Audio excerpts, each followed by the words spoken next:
أعوذ بالله من الشيطان الرجيم. بسم الله الرحمن الرحيم.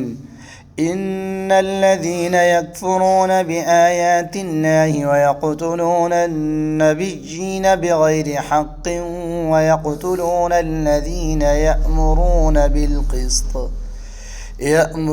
بالقسط من الناس فبشرهم بعذاب أليم. أولئك الذين حبطت أعمالهم في الدنيا والآخرة وما لهم من ناصرين.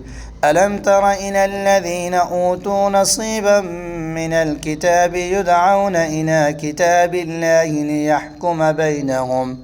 ليحكم بينهم ثم يتولى فريق منهم وهم معرضون.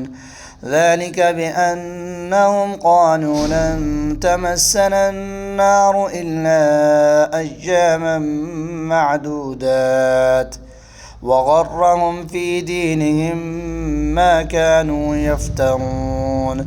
فكيف إذا جمعناهم ليوم لا ريب فيه ووفيت كل نفس ما كسبت وهم لا يظلمون. قل اللهم مالك الملك تؤتي الملك من تشاء وتنزع الملك ممن تشاء وتعز من تشاء وتذل من تشاء بيدك الخير إنك على كل شيء قدير।